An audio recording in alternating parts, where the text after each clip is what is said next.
શસ્ત્ર કાપી શકતા નથી ને પવન સુકાવી નથી શકતો એ આપણે બધા છીએ.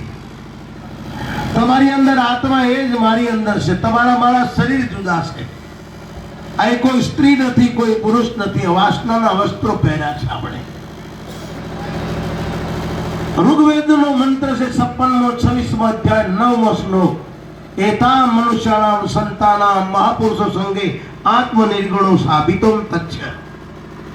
કોઈ સંતનો સંગ, કોઈ ગુરુનો સંગ થઈ જાય તો નામની ખબર પડી જાય તમે અહીં શું કામ આવ્યા છો.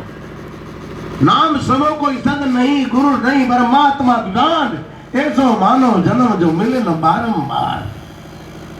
નામ એક નિર્ગુણ છે, આકાર રહિત છે. મનુસ્મૃતિમાં લખ્યું છે ભાવો તો વિદંતે સત્યો સત્યો પૂરતો. મનુસ્મૃતિને કોઈ વાંચતું નથી, આજના સંતો નથી વાંચતા. 4 વેદના મંત્રો છે નામ અને ગુણ પરે. ઋગ્વેદ, અર્થવેદ, સામવેદ અને વૃદ્ધિ. મંડલેશ્વર એ જ બની શકે જેને 4 વેદનું જ્ઞાન હોય, 18 પુરાણનું જ્ઞાન હોય, જેને સશસ્ત્રનું જ્ઞાન હોય, જેને આત્માનું જ્ઞાન હોય. ગાડી આપણે નથી, આપણે આત્મા છીએ. ઘર આપણે નથી, આપણે આત્મા છીએ. આ શરીર આપણે નથી, આપણે આત્મા છીએ. જ્યારે આ જ્ઞાન થશે ને એટલે ઈશ્વર તમારી સામે કહેશે ભાવો સદતે ક્યાં. कबीर साहब कहते कजा को रोक देती. कजा माने मौत.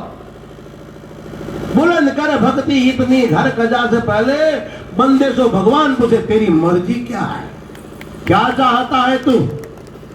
इसलिए पहलो सामवेद, बीजो अर्थवेद, तीजो ऋग्वेद અને ચોથો વેદોમાં આ શાસ્ત્રો આપણા ભારતમાં સંતોની જય બોલ.